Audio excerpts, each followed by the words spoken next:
Good, herzlichen Salut, the citizens of the New World. Olá pessoal, eu sou André Barbieri, esse é o nosso Espectro do Comunismo. Eu já queria começar agradecendo muito aos ouvintes que mandaram mensagens, comentando e repercutindo esse nosso último episódio, que foi Marx e a Origem do Capital, que remete ao tema do meio ambiente, que agora vem tomando todo o país, com essas queimadas e a destruição capitalista de alguns dos principais biomas do nosso país, né, da Amazônia, do Pantanal e do Cerrado, e que com certeza é um combate de primeira importância para o marxismo. Queria agradecer a todos vocês que comentaram e, claro, seguir agora para esse episódio que eu preparei um debate que entra um pouco mais no terreno da filosofia. Nós vamos explorar aqui as bases antissocialistas do pensamento do Friedrich Nietzsche, esse filósofo alemão do século XIX, e dar voz à resposta do socialismo contra os fundamentos filosóficos nietzschianos. E esse eu acho que é um tema caro ao presente por vários motivos. O Nietzsche é um filósofo muito erudito, muito talentoso, talvez o mais talentoso que já tenha escrito contra a emancipação da humanidade e que reflete sobre uma vasta gama de áreas do pensamento, desde a ética, na moral, da ciência e da arte. E seria, claro, impossível a gente tratar disso de uma só vez, mas aqui o grande interesse é a gente tentar encarar quais são as bases fundamentais da filosofia nietzschiana que tentam atacar as ideias do socialismo.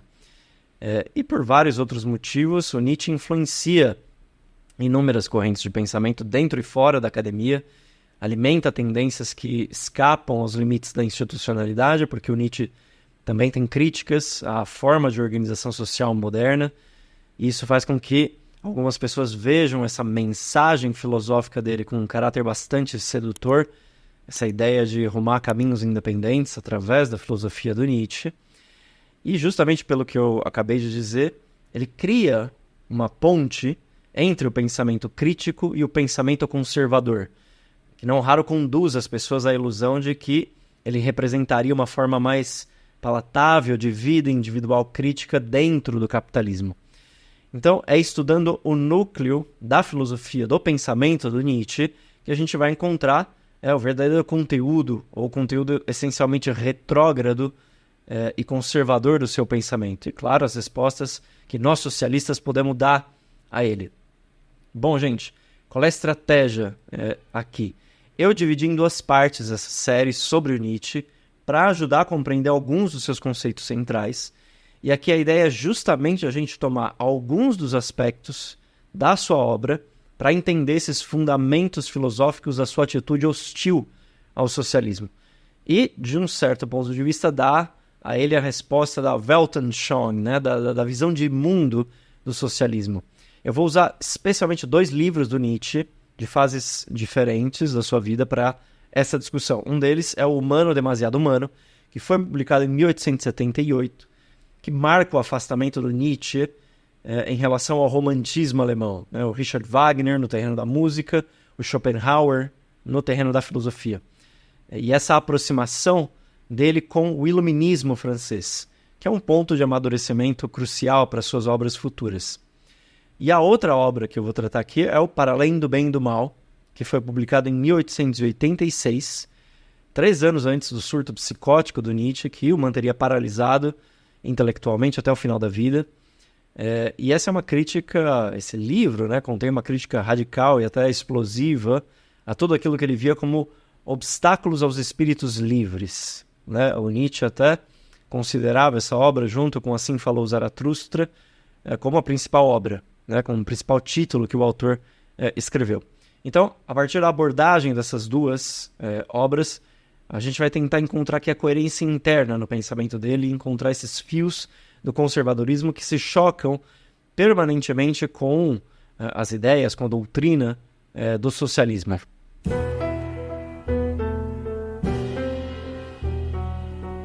Então, para começar, gente, nós precisamos ter uma ideia do contexto geral em que viveu e pensou o Nietzsche, né? Ele viveu entre 1844 e 1900, ou seja, no último período do desenvolvimento criador do capitalismo, que envolveu muitas crises, severas crises e guerras, como antessala da época imperialista.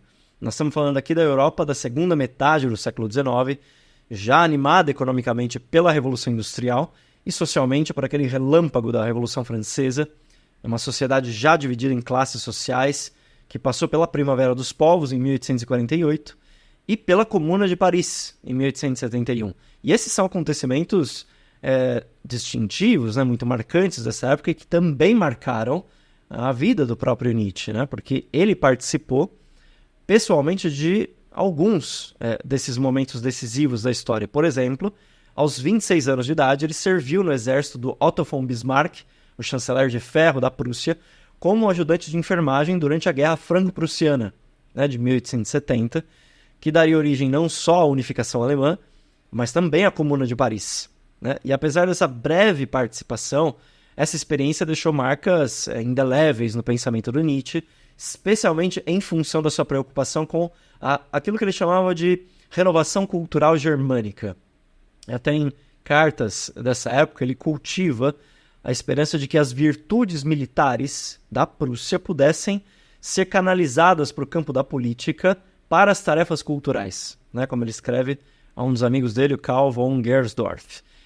Só que a Comuna também gerou sentimentos políticos muito firmes no Nietzsche. Ele reagiu negativamente a esse evento que significou o primeiro governo de trabalhadores da história, influenciado por aquele momentâneo fanismo alemão que dominava o país unificado, né, quando a Alemanha se transformou num país unificado, sob a batuta do Bismarck, e pela percepção aristocrática que o próprio Nietzsche tinha sobre a tragédia que a Revolução na França teria sobre o patrimônio cultural europeu.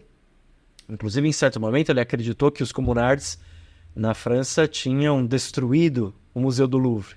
Ele até escreveu a um outro amigo chamado Wilhelm Wischer, uma carta de 27 de maio de 1871, bem ali no finalzinho da Comuna de Paris, que ele se sentia atomizado diante do pior momento da vida dele, quando ele soube, né, essa falsa notícia de que os comunards tinham queimado o Louvre, né?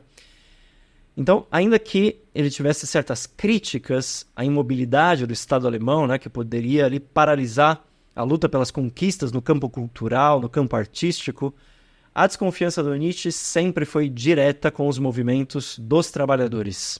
Sob essa convicção de que as reivindicações de igualdade ou de justiça social que caracterizam o movimento de emancipação da classe trabalhadora na segunda metade do século XIX eram incompatíveis com o engajamento que ele julga necessário para a elevação da cultura.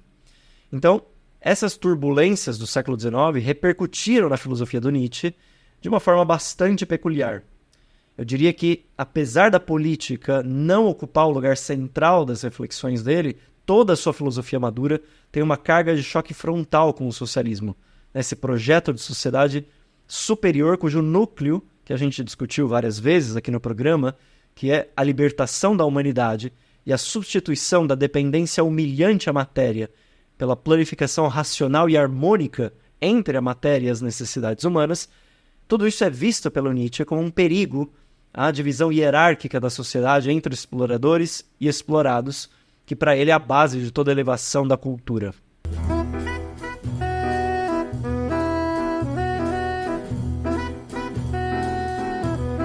Então, gente, essa é a primeira questão a ficar clara nesse episódio, que é a oposição frontal entre a posição nietzschiana e a posição do socialismo científico quanto ao devir da cultura humana. E eu não estou falando de qualquer socialismo aqui, porque, ao contrário do que normalmente se acredita, o Nietzsche conhecia o trabalho do Marx e do Engels. E apesar de nunca ter mencionado os dois literalmente na sua obra, a gente pode rastrear no centro da sua elaboração filosófica a preocupação em oferecer contrapontos agressivos ao marxismo.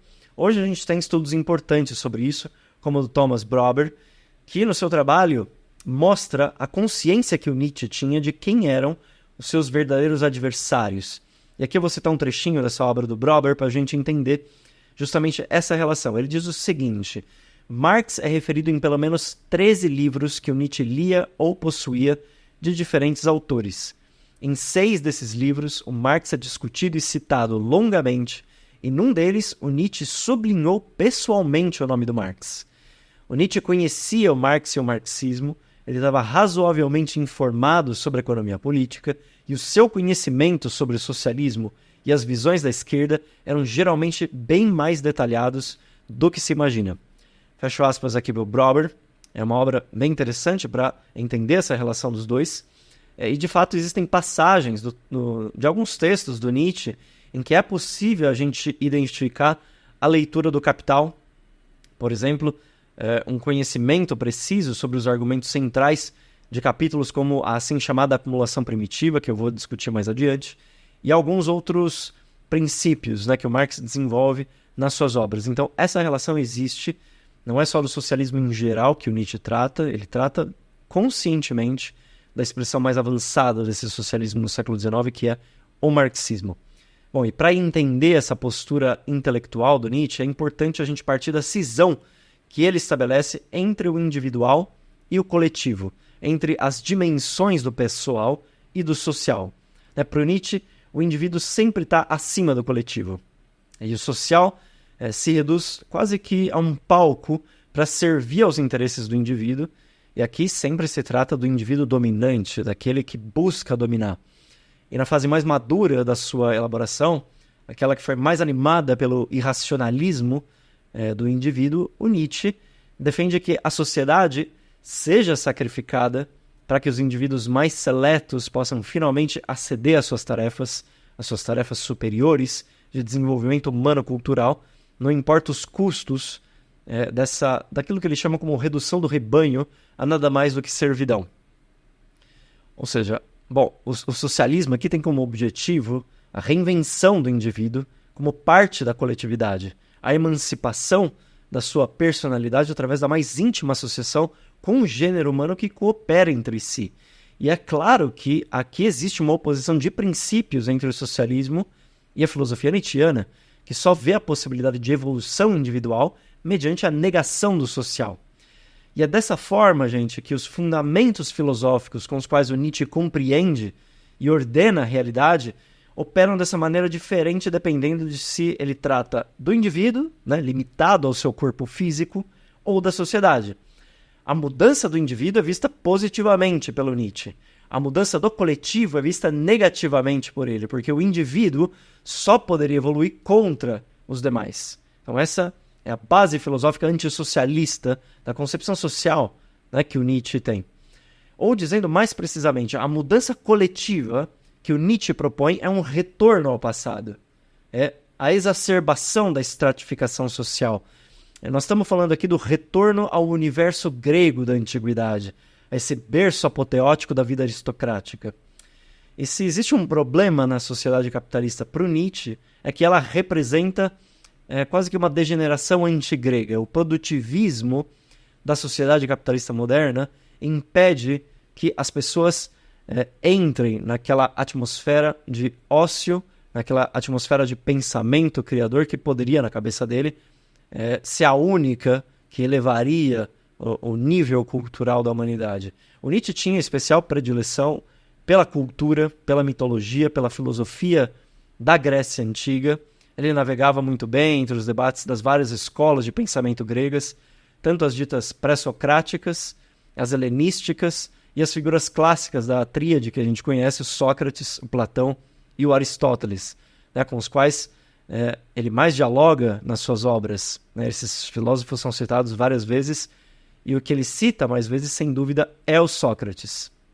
E frequentemente com posições contraditórias, até mesmo aflitivas, entre essas opiniões. No caso do Sócrates, que eu estou mencionando aqui, ele é considerado pelo Nietzsche como um inimigo da arte trágica, um inimigo da ética grega, um agente de dissolução do instinto e do mito instituído pelos gregos antigos em nome da razão, mas ao mesmo tempo Nietzsche considera o Sócrates com uma assombração muito admirada, né? Tem várias passagens em que ele diz que o Sócrates é um missionário divino, ou que ele poderia se tornar, ou deveria se tornar, o caminho da razão moral para as gerações futuras. Então são opiniões muito contraditórias e aflitivas, né, do Nietzsche em relação a vários desses filósofos, o Sócrates em primeiro lugar.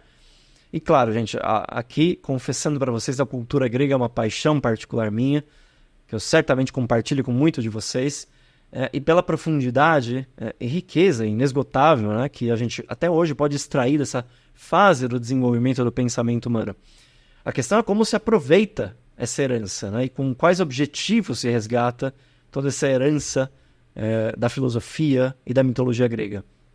No Nietzsche, essa vontade pelo helênico, essa ressurreição de uma sociabilidade inspirada na Grécia Antiga, chegava a tal ponto que ele trabalha conscienciosamente para remodelar a sociedade moderna à maneira dos gregos, inclusive no seu aspecto ético-moral.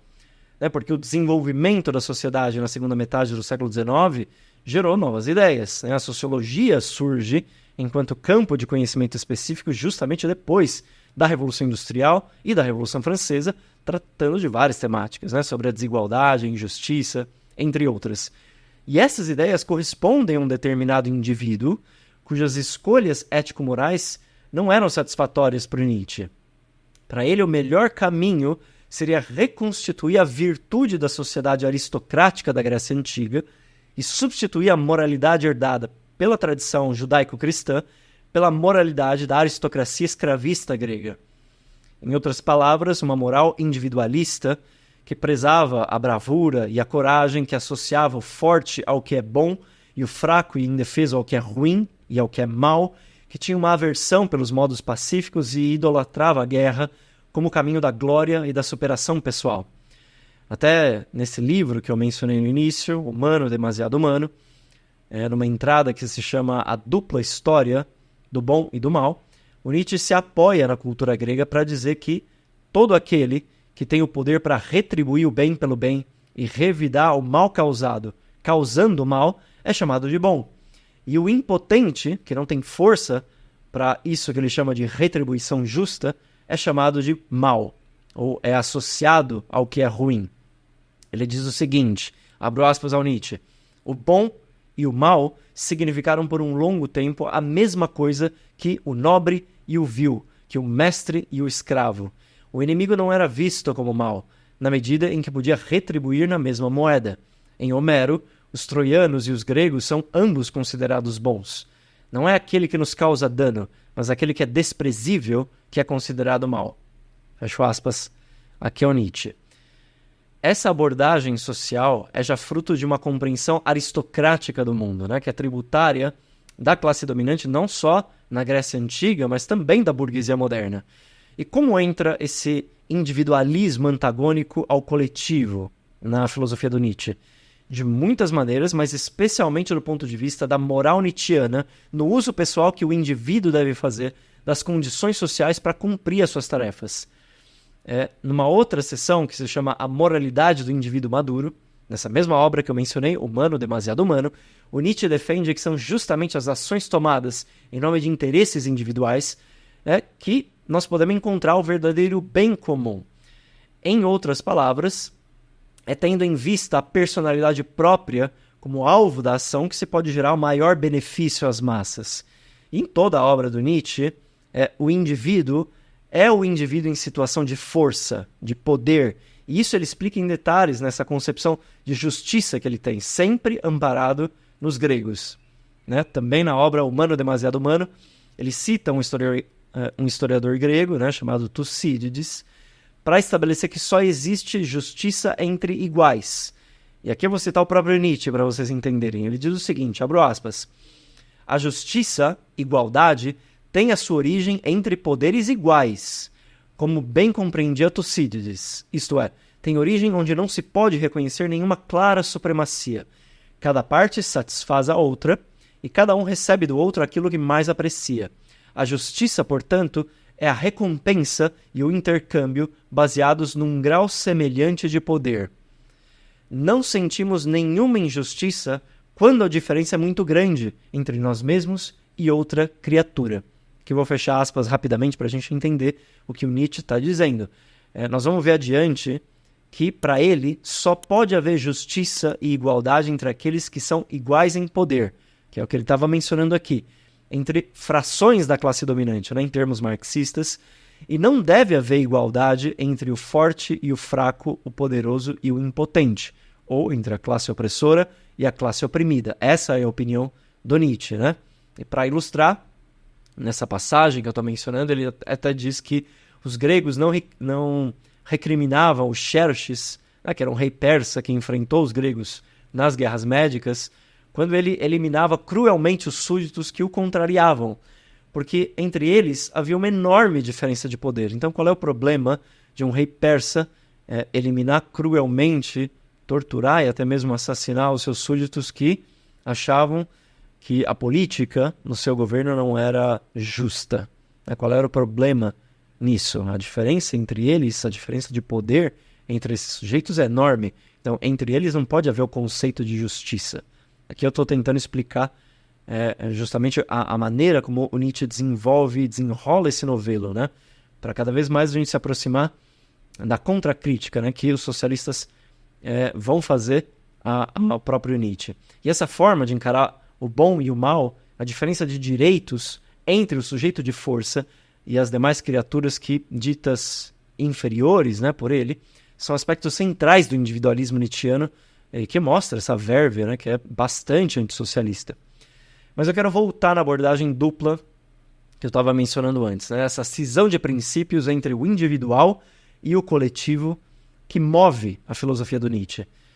Porque quanto mais se lê a sua obra, mais você percebe que a admiração que ele tem pela superação permanente do indivíduo por ele mesmo, até a gente atingir o Übermensch, né, esse além do homem, a forma atrativa da filosofia nietzschiana, essa superação se converte no seu contrário quando ele fala da sociedade, né, do social, do coletivo, que para o Nietzsche não deve ser superada de modo algum.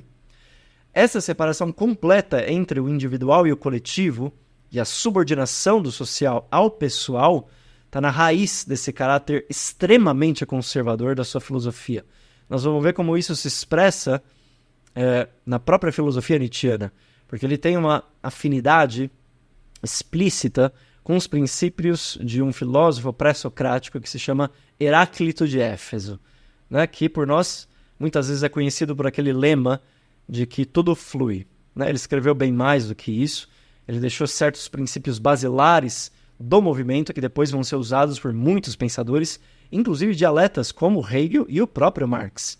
Né? O Heráclito enfatizava que tudo no mundo que ele via era vir a ser, era o devir, esse permanente ser outro da natureza.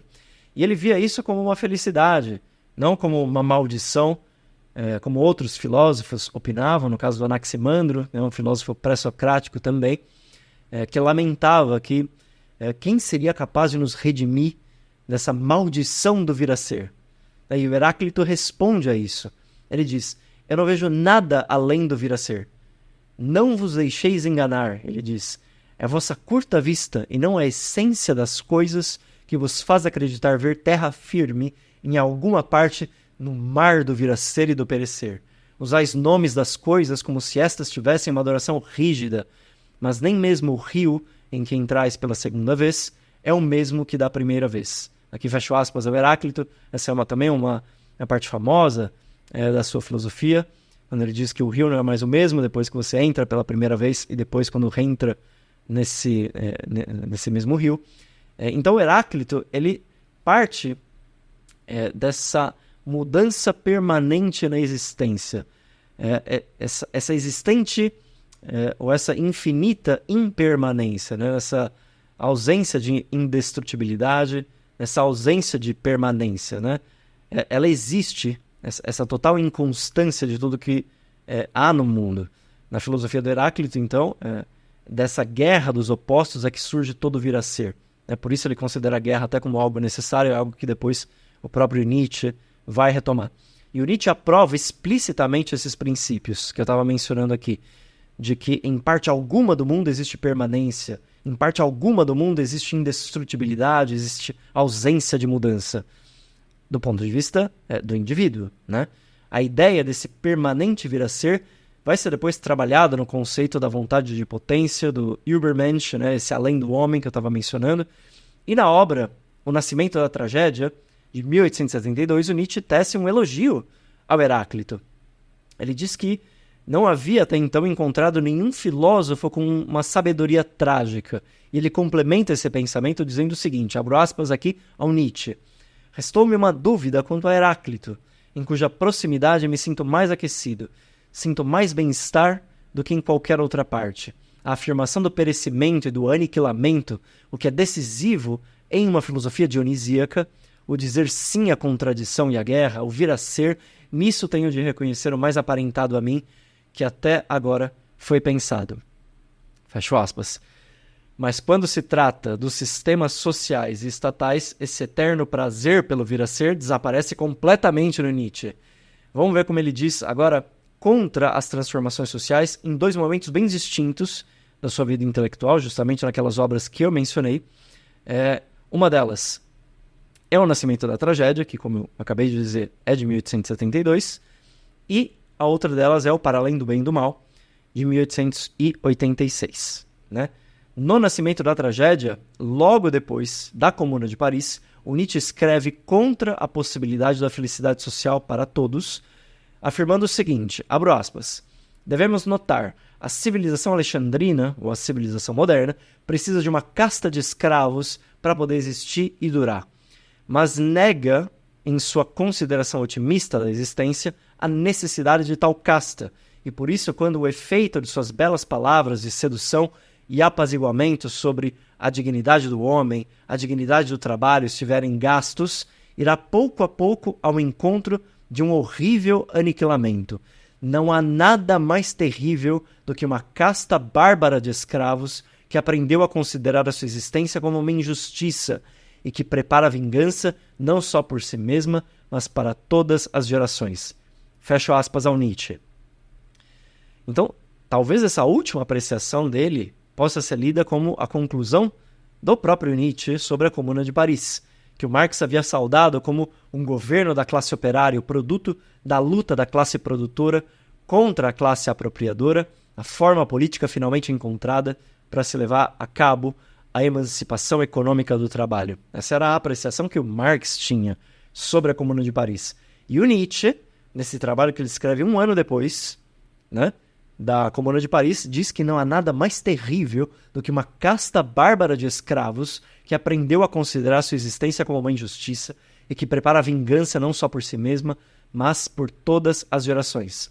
Bom, aqui está claro que o Nietzsche alerta contra o vir a ser social, né? Contra o perigo da transformação social, do levante dos escravos insurretos que descobrem a injustiça da sua existência e que querem acabar com ela, né? E ele reproduziria esse alerta no livro Para Além do Bem e do Mal, quase que parafraseando as mesmas palavras. Nesse momento ele está discutindo contra aqueles que atacam os espíritos livres e denuncia até o que ele chama de falsos espíritos livres, que seriam aqueles escravos das ideias democráticas. E ele diz o seguinte, abro aspas ao Nietzsche, eles são o oposto daquilo que propõem nossas intenções e instintos.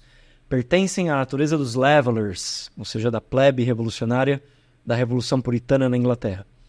Não são livres, são ridiculamente superficiais, especialmente em sua parcialidade inata em enxergar a causa de todo fracasso e de toda a miséria humana nas velhas formas em que a sociedade existiu. Uma noção que inverte alegremente a verdade. O que prazerosamente conseguiriam com toda a sua força são as verdes pradarias do rebanho universal, junto à segurança, o conforto e o alívio de vida para todos.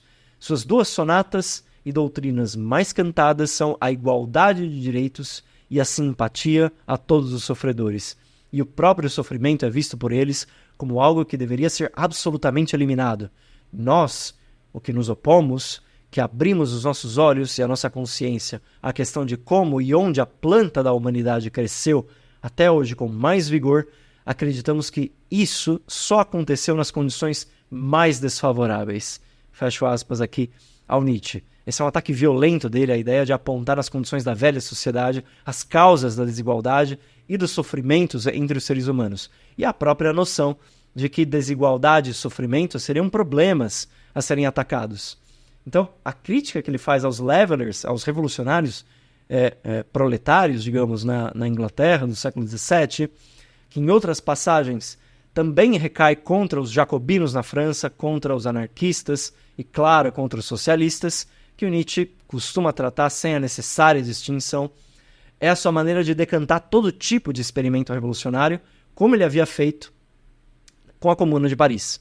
Então, mais uma vez, para frisar esse conceito, gente, aquele amor ao vir a ser, ao perecimento e ao aniquilamento das formas de que falava o Heráclito, é deixado totalmente de lado pelo Nietzsche quando se trata das questões sociais.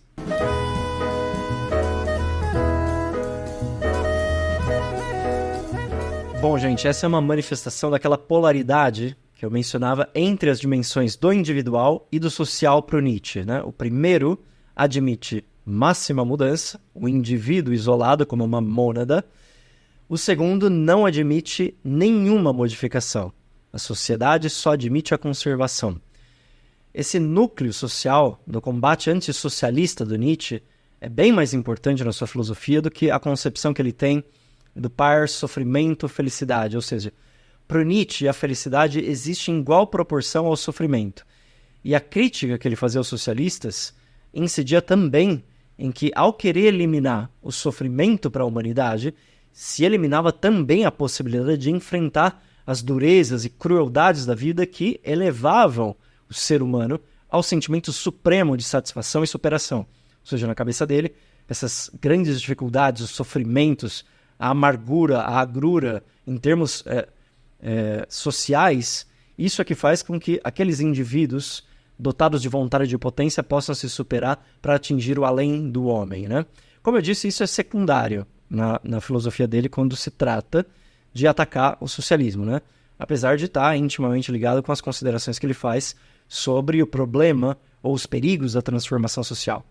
E não deixa de ser chamativo que, do ponto de vista da lógica filosófica, o Nietzsche também faça um ataque às ideias ou ao método da transformação social. O Nietzsche é um franco inimigo da dialética.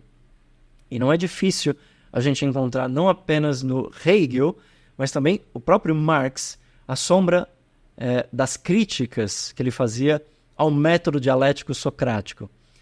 Numa obra chamada Crepúsculo dos Ídolos, quando ele vai debater o problema do Sócrates, o Nietzsche escreve, de modo bastante reacionário, a aversão que ele tem do caráter plebeu do Sócrates, que ele chama o mais baixo entre os baixos na escala social. E ele conecta isso ao método de exame da dialética socrática. Com Sócrates, ele diz, o grego passou a saborear a dialética, que antes era evitada na alta sociedade, que não estava acostumada a ser questionada sobre as razões das suas ações, porque o seu poder lhe dava o privilégio de não explicar por que razão agia de tal ou qual forma. E ele chega mesmo a dizer que o viés moral da filosofia grega, do Platão em diante, era o resultado dessa condição patológica, desse amor à dialética, aqui se referindo, claro, aos diálogos do Platão em que o Sócrates aparecia como o agente de dissolução do instinto e do inconsciente da elite grega. Então, para o Nietzsche, a ferramenta da dialética é a adaga nas mãos dos mais pobres que querem reverter o sistema social. Ele até diz o seguinte, com a dialética, a plebe vem ao topo, né? Essa é uma definição categórica para mostrar o receio que ele tinha da transformação social ligada à dialética. E os veteranos do espectro aqui sabem a importância que a dialética materialista tem para a teoria revolucionária e o valor enorme que o Marx e o Engels davam a esse método. Então o Nietzsche sabia exatamente o que ele estava fazendo aqui ao atacar a dialética socrática, mas já mirando ali a dialética materialista dos grandes pensadores socialistas, do Marx e do Engels, que ele tinha como seus contemporâneos, né? Bom, gente, feita essa introdução, digamos, aos aspectos filosóficos que fundamentam a oposição do Nietzsche ao socialismo, a gente pode entrar nas reflexões mais literais que ele faz sobre esse tema, tanto na obra Humano Demasiado Humano, quanto na obra Para Além do Bem e do Mal. Eu vou tratar aqui de 4 dimensões desse problema. Um deles é a questão da aristocracia na cultura. O segundo deles é o papel da violência e da desigualdade na sociedade. O terceiro deles é a questão do Estado. E o 4, a aversão à ciência. Agora, eu vou entrar só na questão da aristocracia e da sua relação com a noção nietzschiana da criação e conservação da cultura, que é uma preocupação que eu tinha mencionado logo no início do episódio ligada à Comuna de Paris e à experiência negativa que ele teve com ela, né? Essa aversão reacionária ao primeiro governo, né, dos trabalhadores na história. Relacionado, claro, também ao tema da Guerra Franco-Prussiana, mas que depois foi expandida para todo o corpus filosófico do Nietzsche. E na segunda parte desse especial eu vou me referir às outras 3 dimensões do problema. Então, em primeiro lugar, é necessário entender que toda a discussão sobre a moral e os valores da Grécia Antiga, que eu comentei antes, tinha um aspecto decisivo na forma como Nietzsche encararia o problema da edificação cultural da humanidade. A sociedade grega era profundamente ligada à ideia do governo pela excelência, né, por aqueles que superavam os demais em cada uma das suas tarefas particulares. O termo aristocrata, ou o termo aristocracia, está ligado etimologicamente à palavra aristos, que em grego significa o melhor, mas também a palavras como aristeia ou aristia, que em grego significa excelência. A arte grega estava cheia desses momentos de aristeia, que é uma das cenas nas convenções dramáticas da poesia épica, como no caso da Ilíada, né? A Ilíada do Homero, em que um herói em batalha tem os seus melhores lances contra os adversários e se torna quase invencível, se torna quase um deus. Quem gosta da Ilíada vai lembrar da aristeia do Aquiles contra os troianos, quando ele arrasa militarmente o inimigo, praticamente sozinho, depois da morte do seu companheiro Patroclo, que também tinha passado por uma aristeia, por um momento de excelência. Então, se a gente traduz esses termos da arte grega, da arte dramática e épica da Grécia Antiga para a política, a aristocracia seria o poder daqueles que superam os demais, o poder dos melhores, que no caso grego era sempre aqueles que eram escolhidos no interior da elite escravista.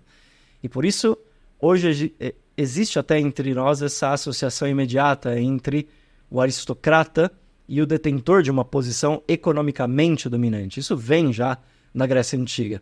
Na própria República do Platão, ele sugere um governo aristocrático formado pelos melhores governantes, que na sua imaginação seriam os filósofos, e que, claro, para você ser um filósofo na Grécia Antiga, não é necessário que você fosse parte dessa elite dominante, né? Que você não fosse um escravo, aquele que trabalhava para que os filósofos pudessem elaborar as suas obras, pudessem discutir a ágora entre os seus concidadãos. Por exemplo, a grande democracia ateniense estava fundada nesse sistema escravocrata antigo, né? E o Nietzsche, ele transpunha essa concepção grega que eu estou mencionando para todos os ramos da atividade criadora da humanidade, né? Tanto da cultura quanto da política. E ele fazia essa associação que eu mencionei agora, entre aqueles que seriam os melhores com os economicamente dominantes. O que não significa que ele não tivesse críticas ao capitalismo. Ele tinha, né, que eu mencionei um pouco mais atrás, mas eram secundárias e subordinadas ao interesse central dele na conservação das estruturas estatais, que ali imediatamente significavam a conservação das estruturas econômicas do capital, né? Então, a questão para ele é que o filósofo, ou os filósofos, deveriam incorporar à letra essa organização hierárquica da sociedade escravista grega para pensar o mundo moderno. Isso se relacionava diretamente à existência de senhores que elaboravam na cabeça dele as riquezas culturais e os escravos que trabalhavam para sustentar o tempo de ócio desses senhores. No início do capítulo 8º do Humano, Demasiado Humano, o Nietzsche escreveu o seguinte, abro aspas aqui a ele: uma cultura mais elevada só pode se originar onde existem duas castas distintas de sociedade, aquela da classe trabalhadora e aquela das classes ociosas, ou seja, a casta que é capaz de um verdadeiro ócio. Expresso em termos mais duros, a casta do trabalho compulsório e a casta do trabalho livre. O ponto de vista da divisão da felicidade não é essencial quando se trata da produção de uma cultura mais elevada. Fecho aspas, aqui é o Nietzsche. Então, ele está chamando até de trabalho livre aqueles que têm tempo para se dedicar ao ócio. E o trabalho compulsório é o trabalho escravo. Então, a produção da cultura, para o Nietzsche, está condicionada por essa divisão da sociedade em classes sociais. E não só isso, a escravidão é tratada como algo naturalmente conectado com a produção intelectual, como acreditavam filósofos, no caso do Platão, e do Aristóteles, né? Os escravos, os trabalhadores rurais da Era do Bronze, na região do Mediterrâneo, eram indispensáveis para que a aristocracia patrícia pudesse fazer filosofia. E essa divisão entre o trabalho manual e o trabalho intelectual era traduzida pelo Nietzsche na arte de comandar e na arte de obedecer. E quando essa atividade dupla não funcionava, quando a subordinação já não era mais possível, ele diz que uma multidão de resultados maravilhosos deixam de ser alcançados e o mundo como um todo se torna mais pobre, né? Então, olha essa definição que ele dá aqui nessa obra de 1878, né? Já no último capítulo do Para Além do Bem e do Mal, que se chama O que é Nobre, o Nietzsche deixa essa ideia ainda mais clara. Ele diz o seguinte: toda elevação da espécie humana foi até hoje fruto do trabalho de uma sociedade aristocrática, e assim sempre será. Uma sociedade que acredita numa férrea gradação de estamentos e em diferenças de valor entre os seres humanos, e que requer a escravidão, o escravismo, de uma forma ou de outra.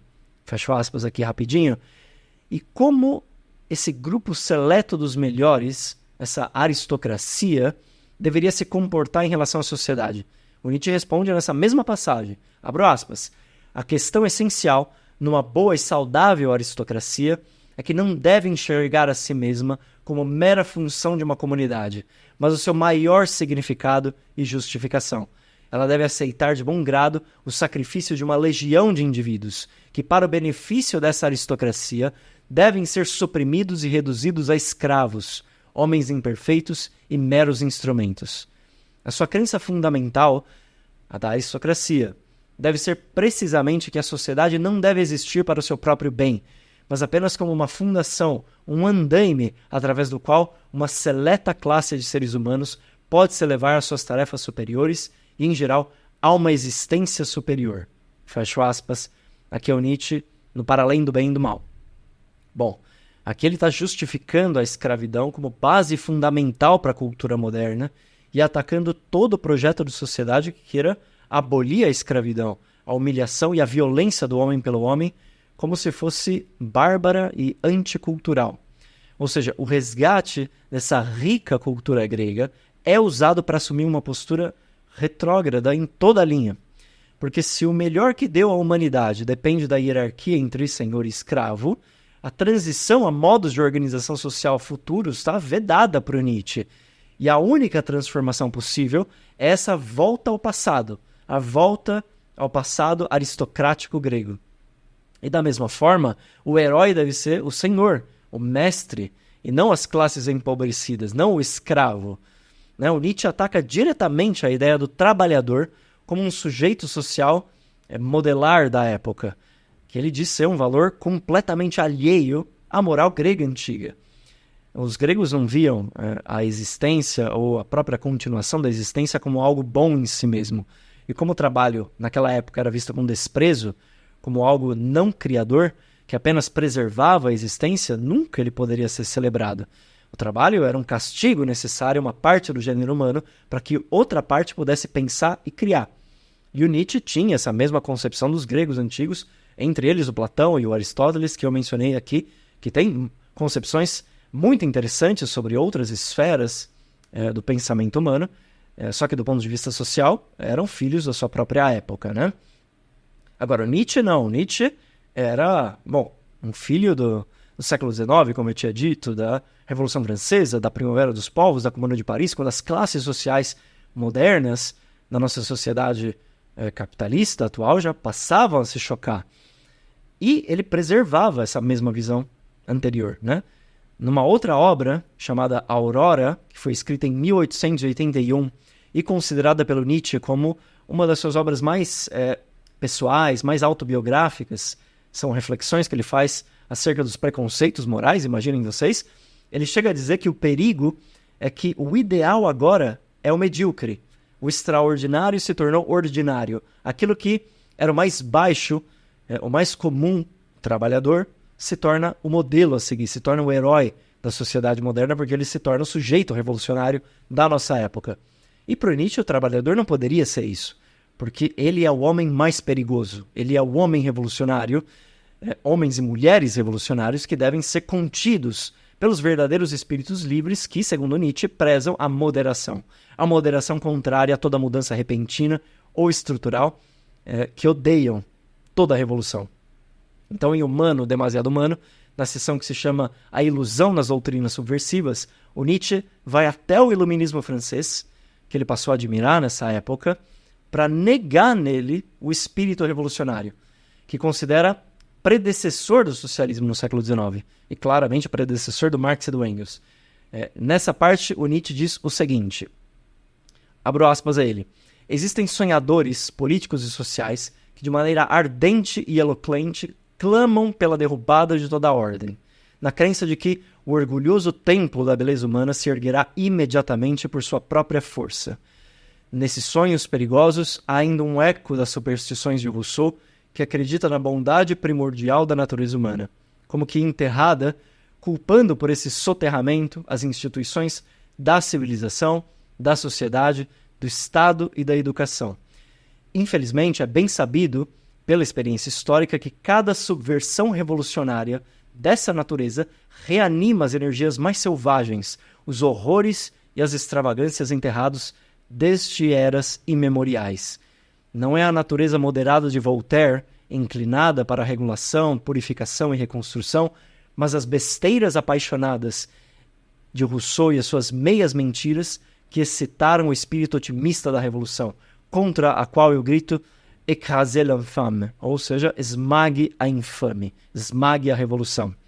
Fecho aspas aqui ao Nietzsche, e numa passagem logo depois dessa, ele diz que quando a perfeita resolução intelectual e investigativa, isto é, a liberdade de espírito, se introjetou no caráter, ela produz a moderação e mostra a inutilidade e o perigo de todas as mudanças repentinas. Fecho aspas aqui ao Nietzsche.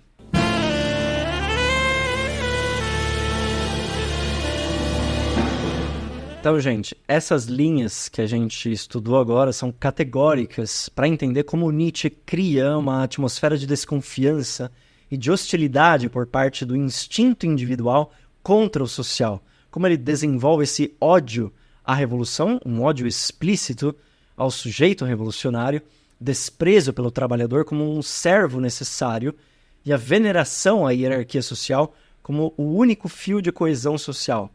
E não é gratuito o elogio que ele faz ao Voltaire, que é um filósofo monarquista, que foi membro da corte do Frederico II da Prússia, esse que o Nietzsche considerava um homem exemplar, e o ódio dele ao Rousseau, né, cuja filosofia influenciou a Revolução Francesa. Esse evento que o Nietzsche qualifica como uma terrível farsa no livro Para Além do Bem e do Mal. Então, aqui para terminar essa primeira parte, é necessário a gente responder. A alta cultura humana é produto de uma sociedade aristocrática, como diz o Nietzsche? Definitivamente não. O Nietzsche aqui está completamente equivocado, cego pela sua idolatria, a crítica aos valores gregos. A cultura humana não se resume ao eurocentrismo nietzschiano. Como dizem o Marx e o Engels, a cultura se multiplica por todas as civilizações e povos antigos até hoje, em suas várias particularidades específicas, e é um símbolo, por isso, da riqueza do ser humano em cada continente, em cada região da Terra, como a gente já explorou em outros episódios. O Marx e o Engels são defensores acérrimos da luta da população chinesa contra a opressão britânica, da luta da população da Índia, a própria revolta dos cipaios contra a opressão britânica, a luta do povo argelino, dos povos africanos contra a opressão francesa e de várias potências coloniais na Europa. Toda essa produção cultural, artística, mas também da luta de classe, são parte para o Marx e o Engels de tudo aquilo que de grandioso se produziu na humanidade, muito longe daquela visão reducionista, elitista, aristocrática que o Nietzsche tinha. E além disso, essa riqueza cultural, assim como toda a riqueza material dos seres humanos em todos os tempos, ela não foi fruto de meros esforços individuais, ainda que, sem dúvida, o indivíduo deixe a sua marca, né? Toda essa riqueza é fruto do trabalho cooperativo, da cooperação do trabalho humano. É um trabalho multiétnico que envolve mulheres e homens, negros e brancos, trabalhadores de todas as latitudes da Terra, mas sempre um trabalho cooperativo. a cooperação humana que produz essa riqueza. Aqueles que modelam e constroem tudo o que existe no mundo, os trabalhadores são fundamentais para essa edificação cultural da humanidade. Vamos imaginar, por exemplo, os mineiros, né, que extraem o minério como o lítio, como o silício, entre outros, que são fundamentais para a construção dos semicondutores modernos, da tecnologia da inteligência artificial, que são hoje parte indispensável do nosso general intellect. Né? Então, esses trabalhadores que produzem tudo, eles são parte da produção cultural. Né? E o que o socialismo levantou como bandeira é justamente a abolição dessa divisão impositiva entre o trabalho manual e o trabalho intelectual que o Nietzsche quer preservar, na batalha por uma sociedade em que todos os seres humanos possam combinar essas duas dimensões numa só, aumentando de maneira exponencial a capacidade de criação cultural, literária, musical, artística, em todos os níveis dos seres humanos, ao ponto de a gente poder multiplicar figuras como Goethe, como Shakespeare, como Cervantes, ou como Monet, como Rembrandt na pintura, como Beethoven, como Mozart na música, enfim, para que a humanidade possa acessar o gênio da sua própria espécie sempre e a todo momento. E para isso, é claro que é necessário que a escravidão, que é tão amada pelo Nietzsche, tenha de acabar. E no nosso caso, a escravidão assalariada no capitalismo. Os socialistas trataram disso com a perspectiva da redução do tempo de trabalho socialmente necessário ao mínimo possível, que significaria a eliminação do trabalho como imposição e o ressurgimento do trabalho como necessidade vital, vinculando liberdade e necessidade numa comunidade de produtores livremente associados. Claro que para isso é preciso que seja superada essa separação nietzschiana entre o individual e o coletivo, e a gente consiga uma verdadeira refundação do indivíduo como parte da coletividade, ou seja, o indivíduo se apoia na cooperação, na coletividade humana, para desenvolver todas as capacidades da sua personalidade. Então, corrigindo esse grande equívoco do Nietzsche, que eu mencionei no início, que balizou essa nossa primeira parte, é necessário concluir que o indivíduo que luta pela transformação de toda a sociedade é ele mesmo transformado e avança em uníssono com essa transformação social, com esse trabalho coletivo, com essa cooperação, e nunca isolado ou afastado dela.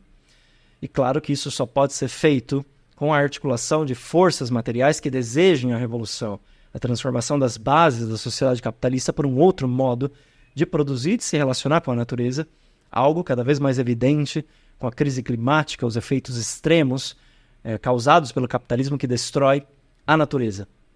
Então, gente, essa aqui é a verdadeira resposta que nesse momento o socialismo deu e pode dar a todo tipo de individualismo, inclusive aquele que se diz mais refinado, aquele que se apoia nessa riquíssima herança cultural da sociedade na Grécia Antiga, para trazer isso extemporaneamente hoje, de maneira mecânica, e achar que o mundo moderno, tanto no século XIX do Nietzsche, como no século XXI nosso, deveria viver da mesma forma como os gregos antigos. Não, não é isso. A alta cultura humana não é desenvolvida por uma sociedade dividida em classes, né, especialmente por essa moral do senhor e do escravo, mantendo escravos assalariados dentro do seu seio. Pelo contrário, isso é uma barreira ao desenvolvimento das altas capacidades culturais dos seres humanos. E claro, para que essas capacidades atinjam a esmagadora maioria, o conjunto da humanidade. Então eu vou ficar aqui nessa primeira discussão sobre a filosofia do Nietzsche, combatendo esse aspecto através da nossa filosofia do materialismo dialético, do socialismo, combatendo esses preconceitos aristocráticos do Nietzsche. E depois, no nosso segundo episódio dessa série sobre o filósofo alemão, nós vamos debater aquelas outras três dimensões que eu tinha mencionado, a discussão sobre a ciência e a razão, a discussão sobre o Estado, o debate sobre a possibilidade ou não de se reverter nos seres humanos modernos a base da violência e da escravidão com a qual nós emergimos, né? Que isso está muito enraizado na filosofia do Nietzsche, e nós vamos tentar destrinchar isso no nosso próximo episódio. Então, pessoal, espero que vocês tenham gostado dessa incursão em defesa do socialismo, elaborando, refletindo a filosofia de um um sujeito tão erudito, né, como é o Nietzsche, mas que é profundamente reacionário do ponto de vista da filosofia social que desenvolve. A gente desenvolve isso melhor no nosso próximo episódio, galera. Então, até a próxima.